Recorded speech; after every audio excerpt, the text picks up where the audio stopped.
घटिया। और 18-20 वर्ष की स्त्री, यानी 20 और 18 तक तो स्त्री हो, और 30-35-40 वर्ष का पुरुष, ये मध्यम है, काम चलाओ। स्वामी जी का निर्णय है कि 24 वर्ष की स्त्री और 48 वर्ष के पुरुष का विवाह उत्तम है। वाह रे महर्षि जी, 24 वर्ष की लड़की और 48 साल का बूढ़ा हो, यो ब्याह करो। अरे तेरा गजब भैया, 24 साल की तो बेटी होती है, 24 साल में लड़की का ब्याह करने जोगी हो जाती है। आगे देखो, बस थोड़ा सा हिंट दूंगा और समझदार हैं देख लेंगे, फिर सत्याग्रह का सबके घर पर रखा है। अब देखिएगा, फिर इन्होंने कहा कि विधवा का विवाह मत करो। स्वामी जी कहते हैं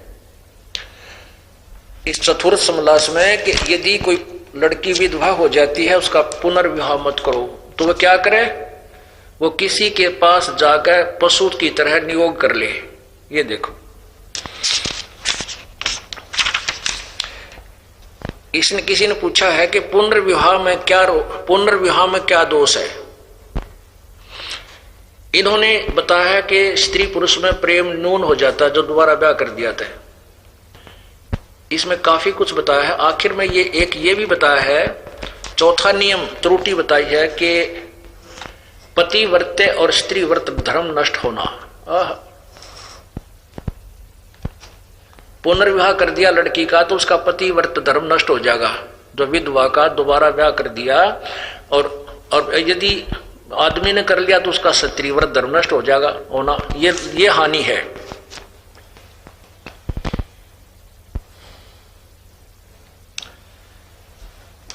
और फिर स्वयं कहते हैं, देखिएगा,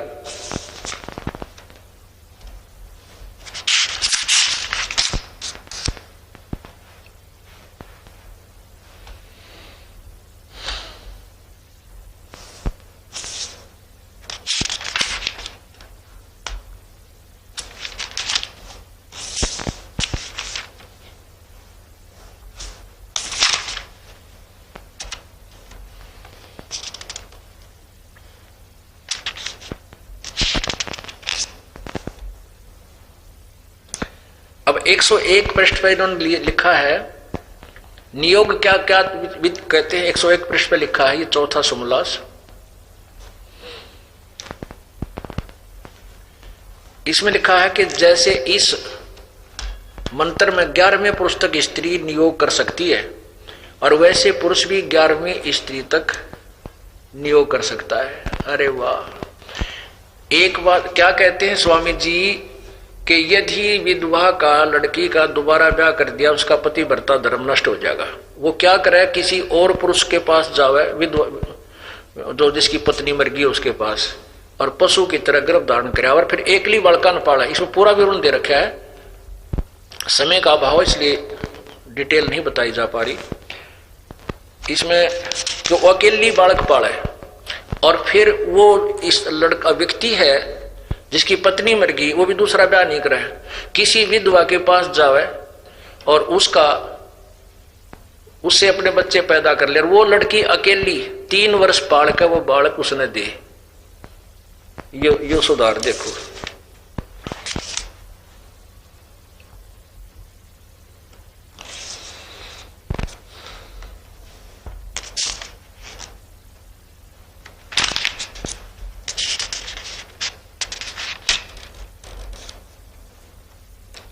ये देखिएगा, थोड़ा सा पढ़ के सुनाना पड़ेगा, नहीं तो फिर हम ये 97 पृष्ठ पढ़िए, 97 पे। अभी आपने पढ़ा कि पुनर्विवाह से पति वर्त और स्त्री वर्त धर्म नष्ट हो जाना।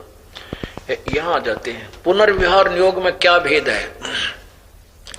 जैसे विवाह करने में कन्या अपने पति का घर छोड़ के पति के घर, अपने पिता का घर छोड़ के पति के घर जाती है, को प्राप्त होती है, और पिता से विशेष संबंध नहीं रहता, और विधवा स्त्री उसी विवाहित पति के घर पर रहती है, यानी जो पति मर गया वह रहेगी उसके घर पर, और दूसरा उसी विवाहित स्त्री के लड़के उसी विवाहित पति के दाएं भागी होते हैं। ओह, जो किसी और पुरुष से गलत काम करके गलत व्यवहार से बच्चे उत्पन्न किए, उस विवाहित स्त्री के लड़के उसी विवाहित पति के दाएं भागी होते हैं। और विधवा स्त्री के लड़के वीर्यदाता के न पुत्र कहलाते हैं और न गोत्र होता है, न उसका गोत्र होता है, और उसका सब तो उन लड़कों पर रहता है, किंतु मृत पति के पुत्र बचते हैं, उसी का गोत्र रहता है। और उसी के, ये कहने का भाव है कि जो नियोग करके बच्चे उत्पन्न करती है, तो जो किसी के पास गलत काम किया और उससे जो बच्चे उत्पन्न हो गए वो मृत पति के माने जाएंगे। आगे देखो, नीचे आ जाओ। जैसे विवाहित स्त्री पुरुष सदा संग रहते हैं, वैसे नियुक्त स्त्री पुरुष का व्यवहार नहीं है, किंतु बिना ऋतुदान समय इकट्ठे ना हो। आगे देखो, जो स्त्री अपने लिए नियोग करे तो वह दूसरा गर्भ रहे, उसी दिन से स्त्री पुरुष का संबंध छूट जाए, और जो पुरुष अपने लिए करे तो दूसरे गर्भ रहने से संबंध छूट जाए। परंतु वही नियुक्त स्त्री 2-3 वर्ष पर्यंत उन लड़कों को का पालन करके नियुक्त पुरुष को देवे। तेरा गजब भैया, वो लड़की, इसका क्या तात्पर्य है कि जो विधवा स्त्री के पास विधवा पुरुष ने अपने बच्चे उत्पन्न करने के लिए विधवा पुरुष के पास जाओ, वो विधवा स्त्री 2-3 वर्ष पाल के उन बालका ने फिर उसते ही देवे, उस मलंगता ही कौन देगी बेटी अपने बालक ने दूसरे ते पाल कर, और फिर उसमें गर्भ रहेगा, जब गर्भावस्था हुआ कि कैसे काम करेगी, परवश होगा जब कैसे काम करेगी, कैसे पालेगी। कहने का भाव ये है कि वो जो नियुक्त पुरुष था वो तो उसके काम में हाथ भी नहीं बटा हुआ, एकली पाले पोसे, और उसने पाल कर 2 बालक 2-3 वर्ष पाल कर उसको दे दे। फिर पढ़ ले,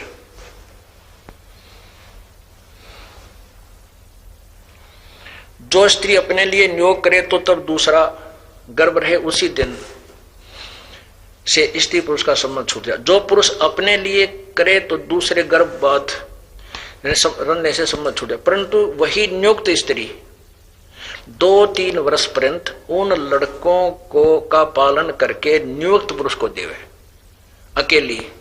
अब यहां ऊपर बताया है कि जो अगर विवाह कर दिया तो वो इकट्ठे काम करेंगे और दोनों मिलकर बच्चों का पालन पोषण करेंगे, और विवाह नहीं किया और वो जो महर्षि जी सलाह दे रहे हैं नियोग कर लें, उसमें ये गुण बताया कि वो अपने घर पर रहेंगे और वो नियुक्त पुरुष उस लड़की का, उस बहन बेटी का सहयोग नहीं करेगा बच्चे पालन करने, वो अकेली पाला पोसेगी। ये बढ़िया गुण है, महर्षि दानंद का कथन है। आगे देखो, और कब कलम तोड़ रखी इसने। अब यहां देखो 102 पृष्ठ पे, आए हाय, ये चतुर्थ समास और 102 पृष्ठ पे नीचे आइए। विवाहित स्त्री, अब किसी ने पूछा कि अब किसी ने प्रश्न किया है कि क्या विवाहित जो विधवा स्त्री ही नियोग करे या कि जिसके पति जीवित हैं वह भी गलत काम कर ले? स्वामी जी कहता है वह भी करे। आगे देखो कैसे करे। विवाहित स्त्री जो विवाहित पति धर्म के अर्थ प्रदेश गया है, यानी किसी धर्म के लिए दूर गया तो 8 वर्ष बाट देखे, विद्या और कीर्ति के लिए गया तो 6 वर्ष, और धन आदि कमाने या रोजगार के लिए गया हो तो 3 वर्ष बाट देख, 3 वर्ष बाट देख के पश्चात नियोग करके किसी और पुरुष के पास जाके गर्भ धारण करके यानी नियोग करना, संतान उत्पत्ति कर ले। जब विवाहित पति घर आवे तो नियुक्त पति छूट जावे। जय हो महर्षि दानंद की, जय हो महर्षि दानंद की। रे तेरा गजब हो। और आगे देखो, चाला पाट दिया।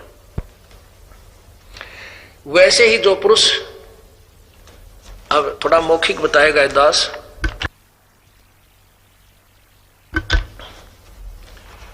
आगे क्या बताया स्वामी जी ने, अब अगले में क्या बताया है मैं मौखिक बताऊंगा, फिर आसानी से समझ में आएगा।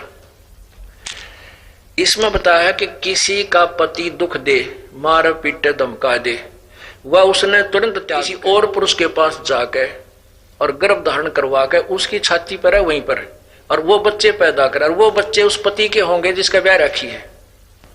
अरे तरा गजब भैया, ये देख ये फिर देख लो वही सत्यार प्रकाश है, समोल्लास चतुर्थ समोल्लास है 102 पृष्ठ पे। ये अपन पढ़ लिया।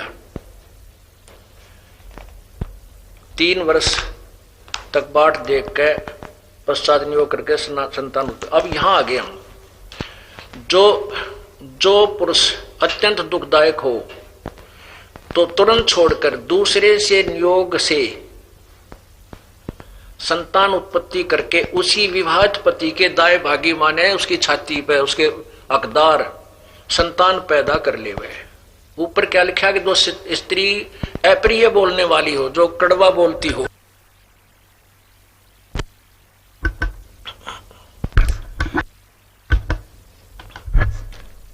यहां लिखा है जो स्त्री अप्रिय बोलने वाली हो, यानी जो थोड़ी बहुत गुस्सा करती हो, तो सदैव माने तत्काल उसको छोड़कर दूसरी स्त्री से नियोग करके संतान उत्पत्ति कर ले हुए। अरे वाह, जय हो महर्षि दयानंद की। अगर मैं थोड़ी बहुत कवा सुनी किसका ना होती भाई। और भाई छो गुस्सा भी हो जाए, कड़वी भी बोल पड़े, न्योके को अत्यंत कड़वी बोलती हो ना, उसने तो उससे बात नहीं कर किसी और के उस औरत के जाके संतान उत्पत्ति कर लिया हुआ। और फिर जो किसी का पति घना दुखदायी हुआ तुरंत उसने उससे बात नहीं करे और गलत काम करके संतान उत्पत्ति कर ले। और नौका इस तरह अपने कुलों का उत्थान करो। उत्थान होगा कि नाश होगा? इस तरह कौन पढ़न देगा ऐसे गैर संतान ने अपने घर में? अब देखो दोबारा इसको।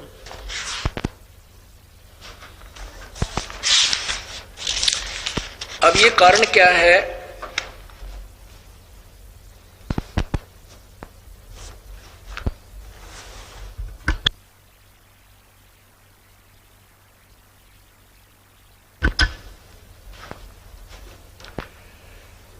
अब देखिएगा, हम ये पढ़ रहे हैं सत्यार प्रकाश महर्षि दयानंद कृत चतुर्थ समोल्लास पृष्ठ नंबर 102 पे हम यहां आए हैं। वैसे ही पुरुष अत्यंत दुखदायक हो तो तुरंत छोड़कर वह पत्नी दूसरे से नियोग करके संतान उत्पत्ति कर ले, उसी विवाहित पति के दाएं भागे संतान कर ले वह इत्यादि प्रमाण से युक्तियों और स्वयंवर विवाह और नियोग से अपने अपने कुल की उन्नति करे। जैसा औरस अर्थात विवाहित के पति से उत्पन्न हुआ पुत्र पिता के पदार्थ का स्वामी होता, वैसे अक्षेत्रज और नियोग से उत्पन्न हुए पुत्र भी मृत पिता के दाएं भागी होते हैं। अरे वाह। अब आगे देखो 103 पे, 103 पर देखो। एक तरफ तो ये सलाह देते हैं ब्रह्मचारी रहने के, फिर कैसी सलाह देता है? जब एक विवाह होगा, एक पुरुष को एक स्त्री और एक स्त्री का एक पुरुष रहेगा, तब स्त्री गर्भवती हो जाए, स्थिर रोगिणी या पुरुष दीर्घ रोगी हो जाए, तो दोनों की व्यवस्था हो, उनसे न रहा जाए तो फिर क्या करे? अगर मान ले किसी, अब ये क्या सलाह देता है स्वामी जी कि जैसे गर्भ धारण हो गया, 1 वर्ष तक अपनी पत्नी तो मिला नहीं, फिर न्यू का किसी नारा आ जाता, किसी और विधवा के पास चला जा। अरे तरह गजब भाई, एक तरफ से ये भ्रष्टाचार पैदा, कितना दुराचार की सलाह दे रखी है। अब उससे ना रहा जाए तो क्या करे? स्वामी जी कहते हैं इसका प्रत्युत्तर नियोग में दे चुके हैं। जब गर्भवती स्त्री से 1 वर्ष पर्यंत समागम न करने से के समय पुरुष से न रहा जाए तो किसी विधवा से नियोग करके उसके लिए पुत्र उत्पत्ति कर दे। अच्छा, ये तो लठगाड़ रखा समाज सुधार का महर्षि दयानंद ने। अब कारण क्या था? 24 वर्ष की लड़की और 48 वर्ष के पुरुष का ब्याह जो व्यक्ति लिखने जा रहा है, तो क्या वो होश हवास में होगा? नहीं हो सकता, क्योंकि वो भांग पिया करता। ये दास नहीं कह रहा, उनकी हिस्ट्री बता रही है, ये देखिए। और ना इस तरह के व्यभिचार की बातें सत्यार प्रकाश में लिख जाता हो। ये है नहीं के द्वारा लिखी एक पुस्तक है महर्षि दयानंद समग्र क्रांति के अग्रदूत, स्वामी सत्य प्रकाश सरस्वती द्वारा ये संपादक हैं। और डॉक्टर रतन कुमारी स्वाध्याय संस्थान इलाहाबाद से छपी है। महर्षि दयानंद जीवन व्रत और कर्तृत्व, लेखिका है डॉक्टर उषा ज्योति MSc DPhil, और ये संपादक हैं, मुद्रक हैं सरयू प्रसाद पांडे, नागरी प्रेस और अलोपी बाग इलाहाबाद। इसके प्रश्न नंबर 21 पर देखिएगा।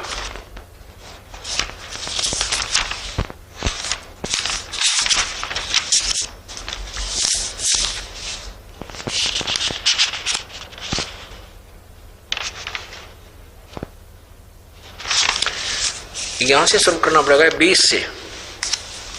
जीवन वृत्तांत और कर्तृत्व। हम यहां से लेते हैं 1912 विक्रम संवत हुआ, 1913 शुरू हुआ, 1913 में सन 1856 1913 में अगले 5 मास में कानपुर व प्रयाग के मध्यवर्ती अनेक प्रसिद्ध स्थान मैंने देखे। उन्हीं में से फिर ये कहां पहुंच गया, सन 1856 में गंगा के संगम पार चला गया। तो वहां तत्पश्चात जिस वस्तु की खोज थी मैं उसके अर्थ आगे को चल दिया। स्वामी जी खुद अपने कर कमलों से निखरे हैं, दानंद जी। और आसोद सुदी 1900, ये 1913 है ना कि 1313। ये यहाँ 1913 शुरू हो रहा है यहाँ से, इसलिए ये पीछे दिखाना पड़ा मिस प्रिंटाइन से। ये देखो 1913 चल रहा है, ये 1913 है ना कि 1313।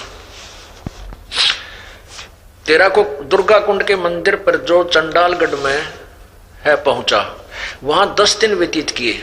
वहां मैंने चावल खाने सर्वथा छोड़ दिए, चावल खाने तो छोड़ दिए और केवल दूध पर अपना निर्भय करके दिन रात योग विद्या के अध्ययन में अभ्यास में तत्पर रहता। दुर्भाग्यवश वहां मुझे एक बड़ा दोष लग गया, अर्थात भांग पीने का स्वभाव हो गया।